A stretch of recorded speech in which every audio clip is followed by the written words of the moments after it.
Today we have an epic showdown. In the red corner, we have Big Mama's secret fried chicken recipe passed down for generations. In the blue corner, we have AI. The topic is fried chicken. Let's begin. First things first, the AI wrote a recipe. Here it is. Step no 1, get yourself some chicken. If you prefer dark meat, go for thighs or drumsticks. But if you are into that white meat, boneless, skinless breasts are the way to go. I went with the flow and picked up some chicken thighs. This will be interesting. Next up, let's talk spices. The AI said mix up a blend of paprika, garlic powder, onion powder, cayenne pepper, dried oregano, dried thyme, salt, and black pepper. And it did not stop there. It gave me exact measurements. For example, 2 teaspoons of paprika, 1 teaspoon of garlic powder, and so on. And then it told me to pour all those spices into a large bowl, so I did exactly that. Then came the next instruction. Add 1 cup of buttermilk to the bowl and mix it all together. And then we need to do the marinade. According to the recipe, I should cut the chicken thighs into 2-inch pieces. Then I need to pour the marinade over the chicken, toss it all together, and let it chill in the fridge for at least 2 hours or up to 4. Now I followed the instructions to the T, cut the chicken into 2-inch pieces, and poured the marinade on top.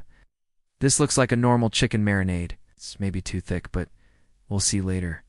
Now the recipe says let it chill in the fridge for at least 2 hours or up to 4. It's also said, and I quote, "The longer you marinate the chicken, the more flavorful it will become." Okay, I took it out of the fridge after 2 hours and it smelled delicious.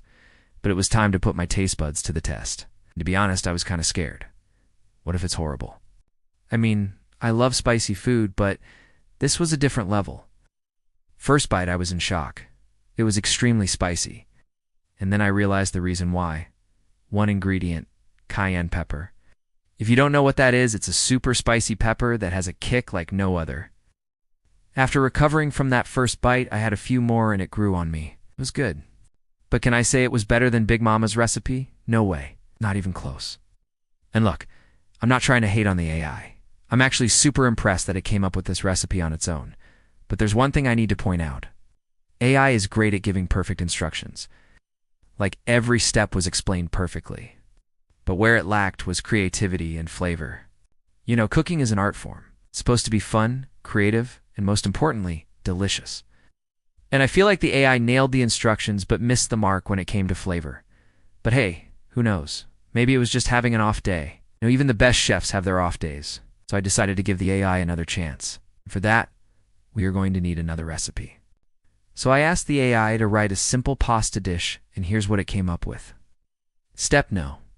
1. Cook the pasta according to package directions. This is pretty straightforward. While the pasta is cooking, let's prepare the sauce. Start by the garlic and olive oil until fragrant. Then add the chopped tomatoes, tomato paste, and red pepper flakes. Bring the sauce to a simmer and let it cook for 15 minutes. To finish the sauce, stir in the fresh basil and season with salt and pepper. Once the pasta is cooked, drain it and then add it to the sauce. Toss everything together and serve. This recipe seems way more reasonable. No crazy measurements or ingredients. So I thought, why not ask ChatGPT to write a shopping list for this recipe? And guess what it did? It also provided a visual representation of the shopping list, which was really helpful. But something caught my eye. It recommended a specific brand of tomato pasta sauce. When I clicked on the link, it took me to an affiliate website. That's right. The AI was trying to make a commission off of my shopping list. Now, I'm not sure if this is a one-off thing, or if all the links in ChatGPT responses are affiliate links, but definitely something to be aware of. I decided to cook the pasta dish because it seemed relatively easy. While the water was boiling, I started on the sauce. I chopped up the garlic, then threw it in the pan with olive oil. As soon as the garlic started smelling delicious, I added the tomatoes, tomato paste, and red pepper flakes.